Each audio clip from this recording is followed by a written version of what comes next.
वसंत मोरे यांनी मनसेला सोडचिठ्ठी दिली आहे। पुणे लोकसभेबाबत काही नेत्यांनी राज ठाकरेंना चुकीचा अहवाल दिला असं वसंत मोरे यांनी म्हटलंय। मी पुण्यातून लोकसभेसाठी इच्छुक होतो, वसंत मोरे यांनी असं सांगितलंय आणि येत्या 2 ते 3 दिवसात पुढील निर्णय घेणार असल्याचंही वसंत मोरे यांनी म्हटलंय।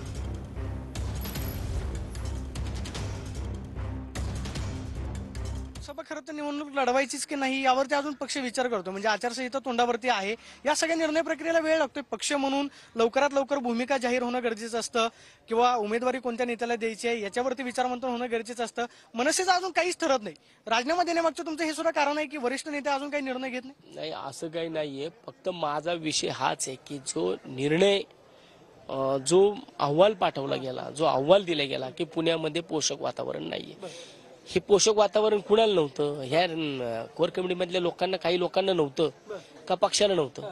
राज ठाकरेंना निर्णय घ्यायला उशीर झाला असं तुम्हाला वाटतंय का? तुम्ही मी साहेबांच्या बाबतीत आणि पक्षाच्या बाबतीत मी काय भूमिका नाही घेऊ शकत, मी नाही काय बोलू शकत। शर्मिला वहिनी पुण्यामध्ये आलेल्या होत्या, कोंढव्यामध्ये कार्यक्रम झाला, त्याच्यामध्ये असं म्हणले की साईनाथ बाबरांना दिल्लीमध्ये पाठवायचं आहे। पक्षाच्या वरिष्ठ नेत्यांमध्येच वेगवेगळी भूमिका पाहायला मिळाली का? तुमच्याकडे आल्यानंतर तुम्हाला सांगायचे की नाही वसंत मोरेंना खासदार करायचं? ते फक्त जे काय होतं ते वाक्य होतं, ते फक्त मी शिरूर लोकसभेमध्ये ऐकलं होतं। परंतु मी पहिल्यापासून जो इच्छुक होतो तो पुणे लोकसभेतच होतो। त्याच्यानंतर सुद्धा साईनाथ बाबरांनी जे स्टेटमेंट केलं की वसंत मोरे बारामतीमधून इच्छुक आहेत, मला वाटतं की हे सगळे कशा करता वातावरण असं क्रिएट केलं गेलं मला माहित नाहीये। मग आता गेल्या 15 दिवसापासून जे इच्छुक होते कुठे गेले? 15 दिवसापासून एकही इच्छुक नाहीये, कारण अहवाल पोहोचला निगेटिव्ह।